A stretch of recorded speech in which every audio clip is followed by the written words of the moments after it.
In this modern era, unrealistic elements don't exist. A thought immediately challenged as a girl with a sword is shown, followed by a close-up of an alien-like eye, heralding the start of a new series that will blow away the underworld.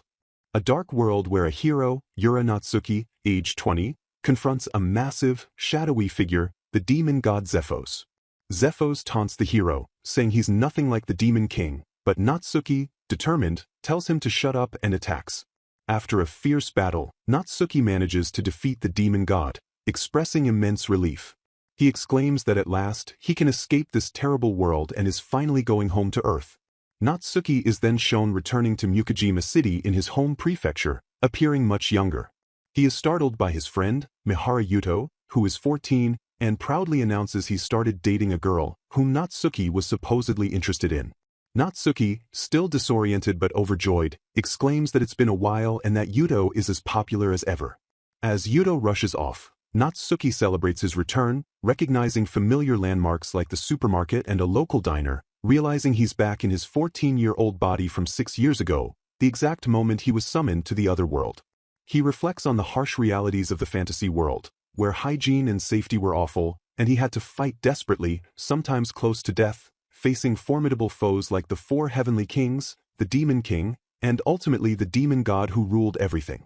He's immensely grateful to be back on Earth and in his younger body, relieved that his precious teenage years weren't stolen by that other world. Natsuki rushes home and calls out for his mom. Yura Haruko, his 41-year-old mother, greets him, noting he's home early. Overwhelmed with emotion at seeing her and being truly home, Natsuki starts crying, explaining he's just relieved to be back. His mother, after a moment of surprise, reminds him to take out the trash and mentions that some packages he ordered have arrived. He joyfully changes into the new hoodie, t-shirt, jogger pants, and high-top sneakers he'd been excited about, marveling at their comfort. He further appreciates the simple luxuries of Earth, comfortable clothes and shoes, unlike the monster-hide gear from the other world, beds that aren't just wooden boards, and the absence of unbearable heat, freezing cold, bugs, and the lack of baths. He finds it hard to believe he survived 6 years in such conditions. Doubting if his experiences were a dream, he still feels the lingering effects and tentatively tries to cast a beginner magic spell, Crimson Flame. To his shock, it works, creating a small explosion and a pillar of light that his mother hears from downstairs. He quickly covers it up, claiming he was strength training and dropped something. As Natsuki enjoys a curry dinner, elsewhere in Mukujima City, at the Minazuki family's main residence, a woman in traditional attire senses the powerful magical energy Natsuki unleashed. She discusses it with 2 younger, blindfolded girls, stating it's the strongest energy she has ever felt, likely from a high-ranking demon. She decides they will observe for now and instructs the girls not to take action. The next day at school, Natsuki is happily playing a monster-slashing game on a handheld console, remarking how much more fun fighting monsters is in a game compared to the terrible reality he experienced, where the pain and smell of blood were all too real. He looks forward to enjoying his youth and perhaps even getting a girlfriend. His classmates are gossiping about Yuto's new girlfriend, Sakurai Noa from Class F, and ask Natsuki, as Yuto's childhood friend, if he knows anything, but he feigns disinterest. Suddenly, a girl with long dark hair from his class, whom he doesn't recognize, approaches him, asking for a moment of his time. He wonders if it might be a confession. Outside, she tells him she initially thought he was a monster but now sees he's just a fellow student. Natsuki, still confused, apologizes, explaining he was stuck in another world and doesn't remember her due to a recent class shuffle. She introduces herself as being from the Minazuki division and his classmate. As Natsuki asks what she wants to discuss, she swiftly draws a sword and attacks him. He narrowly dodges, and she comments that the rumors about his skills were true. She explains that the Minazuki family is a lineage of spiritualists who have secretly battled evil spirits, yokai, and demons for centuries to protect the peace of the world. She declares that she cannot ignore someone with his immense, dangerous power and intends to personally dispose of him. Natsuki, annoyed at this new complication after just returning to a peaceful life, tries to flee, dismissing her as a crazy but cute girl. However, she reveals that during her first strike, she placed a powerful cursed seal on his leg, which now summons skeletal figures to restrain him, claiming it cannot be undone with ordinary spiritual power. She attacks again, expecting an easy victory, but Natsuki stands completely unscathed. He begins to laugh, finding it absurd that after surviving a horrific other world and defeating a demon god, he now has to deal with spiritualists on Earth. The cursed seal on his leg shatters as he declares, "You must be joking."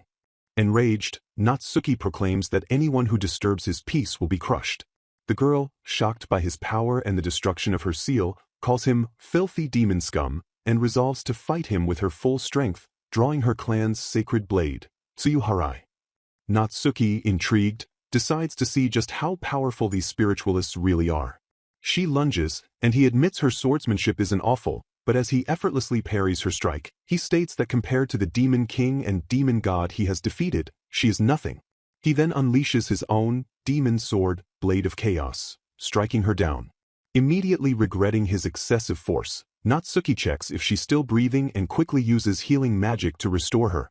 He decides to leave before she wakes up and potentially goes berserk again. As he departs, he muses about the existence of spiritualists.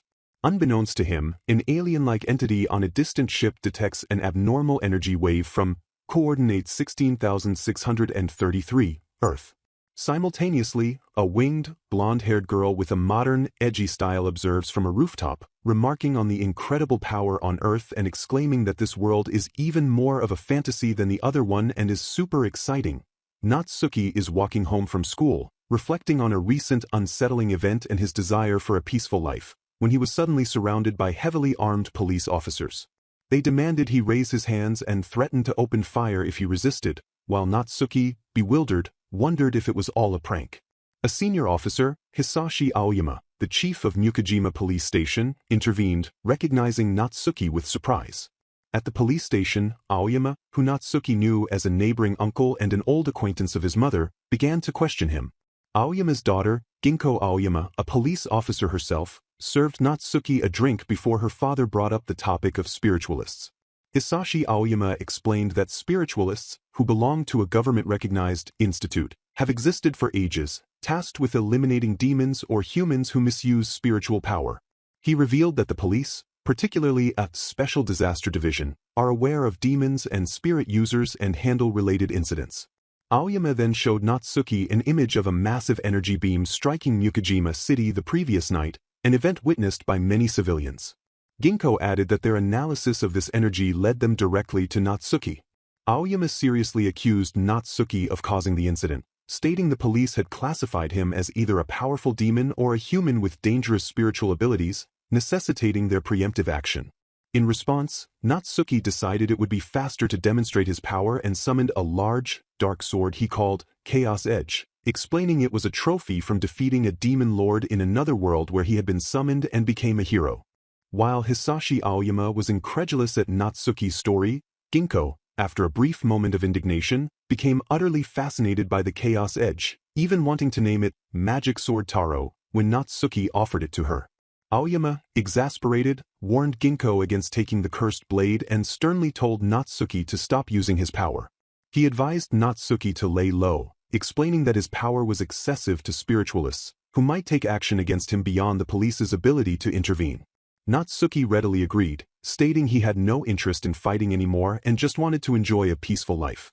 As the conversation concluded, Natsuki casually asked Aoyama if he was a spirit user, a question Aoyama quickly denied, claiming to be an ordinary citizen, the Minazuki family main residence where Miyako is being scolded by her mother. Miyako appears deeply apologetic as her mother reminds her that she was specifically ordered not to get involved, yet she recklessly initiated combat.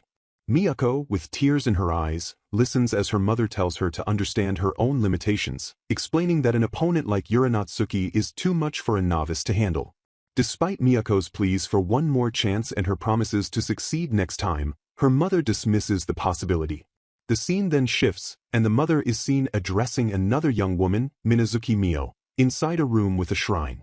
The mother decides to entrust the resolution of the matter concerning Natsuki to Mio this time. Mio accepts the responsibility with a determined expression, and her mother instructs her to proceed with extreme caution. The following day, Natsuki is shown walking outside, yawning and commenting on his sleepiness. He walks past a vending machine, musing about how the police were careless for arresting an honest citizen like him. Suddenly, senses that someone is watching him and stops. He calls out, asking if anyone needs something and telling them to reveal themselves. From nearby bushes, a hand holding a sharp object, possibly a kunai, is visible. Before the hidden person can act, Yura swiftly plucks a talisman from his ear or hair and flings it with precision. The talisman strikes its unseen target, and a large, shadowy, monstrous figure with long hair and glowing eyes materializes behind Yura, visibly startled and confused. The attacker is revealed to be Minazuki Mio, who explains to Yura that she used a sealing charm, and now he can no longer use his magic. Surprised, Yura asks who she is.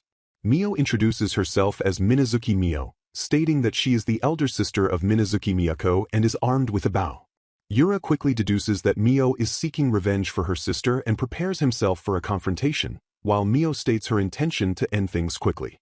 Yura tries to interrupt her, but he is caught in a brief flashback. He recalls making a promise to an old man that he wouldn't use his powers anymore, reflecting on his return to Earth and his desire for peace. He questions why he should get involved in more bloodshed and internally resolves to step away from conflict. Yura then tells Mio that they should stop fighting, arguing that combat is meaningless and only breeds hatred, suggesting they talk things over instead. However, Mio ignores his plea and launches an attack, kicking him. She confidently tells him that regardless of his strength, he is powerless without his magic, and she intends to finish him now. Despite Yura's attempts to de-escalate, Mio executes a martial arts technique called Minazuki-style ancient martial arts, Twin Dragon Strike, striking Yura multiple times. Even after enduring the blows, Yura still tries to suggest talking. Mio is visibly surprised that he remains unharmed after her attack, remarking that it was as expected. She then prepares to use another technique, the Minazuki-style ancient martial arts secret technique, Tengen, gathering energy in her hand.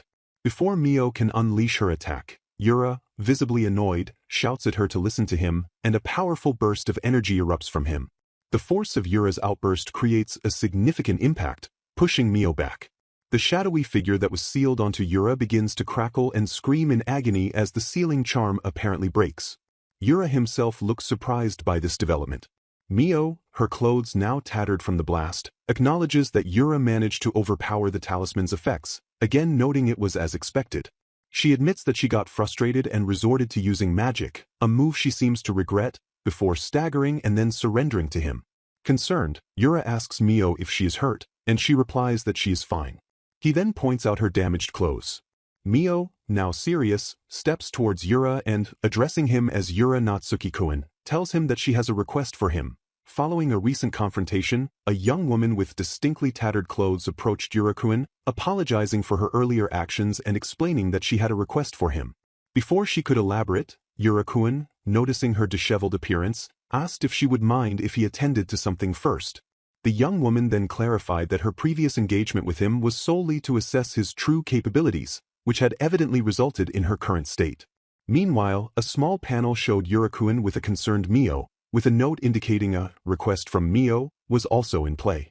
Yura-kun then demonstrated his own abilities by extending his hand and invoking Water of Restoration, a skill that caused a bright light to envelop the young woman, mending her torn clothes. He remarked that while the restoration might not be perfect in every detail, he believed her attire was back to its original condition. After her clothes were repaired, Yura-kun expressed a desire to avoid further trouble, mentioning a promise he had made.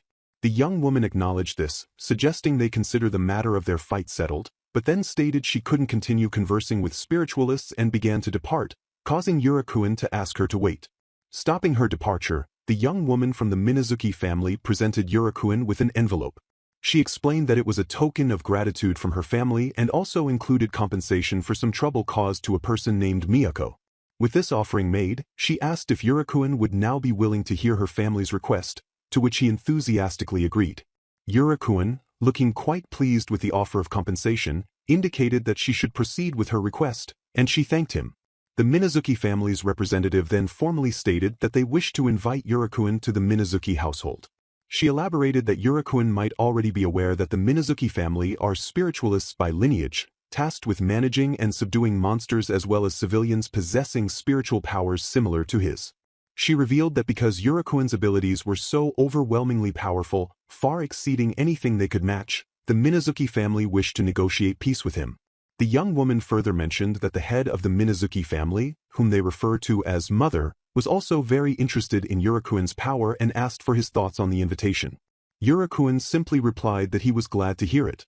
The Minazuki representative then informed him that she would return to collect him once a specific date for the visit was decided, and Yuriko confirmed his understanding. As she began to leave, the Minazuki spiritualist turned back to ask Yuriko approximately how much of his power he had used during their earlier fight. Yuriko casually admitted that he hadn't even used half of his strength, estimating it to be around 10 to 20%. Hearing this, she remarked on his truly incredible power. However, she added with a shadowed expression that even with his immense strength, she believed there was a certain, that person, whom even he couldn't defeat, before bidding him farewell. Later, at the Minazuki family's main residence, the young spiritualist reported to the silhouetted figure of her mother. She informed her that she had spoken with Yuriko and that he had agreed to come to their household, news which the mother received with an affirmation of good work. In a grand hall, a figure seen from behind contemplates how a certain person might be capable of destroying the Minazuki family for them. The scene then transitions to the end of the school day, with an announcement urging students without club activities to leave promptly, while Natsuki walks through the school hallway, murmuring about the Minazuki family. Later, at his locker, Natsuki appears flustered, realizing he had forgotten what task he was supposed to do because he got too excited about potential money and a smidge console along with a bicycle, having only listened to half the instructions. He quickly dismisses this, thinking about getting something tasty to eat on his way home, just as another student, Yuto, calls out his name. Yuto approaches Natsuki, asking if he has a moment and apologizing for detaining him as Natsuki was preparing to leave.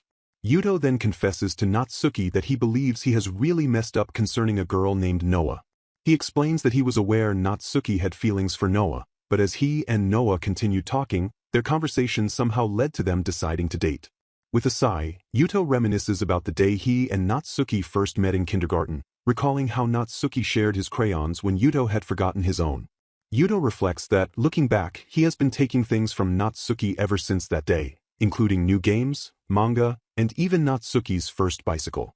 He sorrowfully admits that now he has even taken the girl Natsuki liked, expressing his deep regret and stating he never intended to cause Natsuki pain, emphasizing that this betrayal hurts him as well. Yuto expects Natsuki to be furious and says he wouldn't forgive himself if their roles were reversed, pleading for Natsuki's forgiveness. To Yuto's surprise, Natsuki calmly states that it's totally fine and that he barely remembers the things Yuto mentioned anyway. Yuto is taken aback by Natsuki's composed reaction, exclaiming that Natsuki shouldn't play tough. Natsuki internally questions if he was truly so easily upset before his experiences in another world, acknowledging that his past self would likely have cried and run away.